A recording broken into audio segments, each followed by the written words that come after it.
Ketika kita gagal dalam suatu perencanaan, kita semua pernah mengalami kegagalan. Saya beberapa kali gagal, beberapa kali tidak sesuai dengan rencana.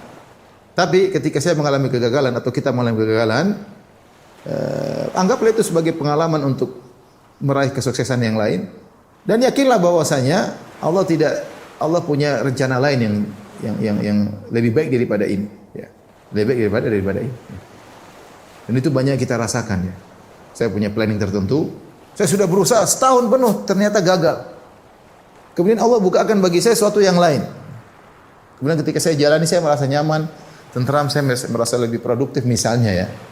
Baru saya pikir, ternyata yang dulu itu seandainya saya paksakan, saya mungkin tidak seperti sekarang ini.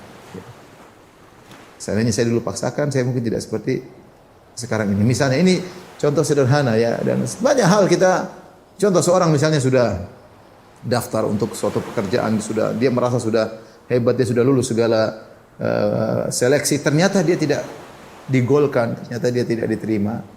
Ya mungkin dia kecewa, tapi dia harus pasang dirinya bahwasanya kebahagiaan saya bukan di sini. Kalau ini baik, Allah akan mudahkan saya karena semua usaha sudah saya lakukan, saya sudah berdoa. Ternyata Allah tidak membuat saya terima di sini. Ya ikhwan, karena kita tidak tahu kalau kita terima situ, bisa jadi kita ternyata sombong, jadi angkuh, mungkin rumah tangga kita hancur, mungkin kita selingkuh, mungkin kita korupsi, banyak hal yang kita tidak tahu dah. Allah tahu kita tidak pantas, itu udah pindahin. Ya. Dengan begitu kita akan bisa menjalani kehidupan dengan enjoy, bahwasanya saya sudah berusaha. Ya, ternyata Allah tidak mengizinkan, ya berarti ada sesuatu yang lain, yang ada mudarat yang saya tidak tahu di situ, yang Allah ingin palingkan saya dari mudarat tersebut, atau Allah ingin memberikan saya kebahagiaan yang lain. Gampangnya Allah kasih saya gawean yang lain ya, sehingga saya bisa lebih produktif di situ misalnya. Ya.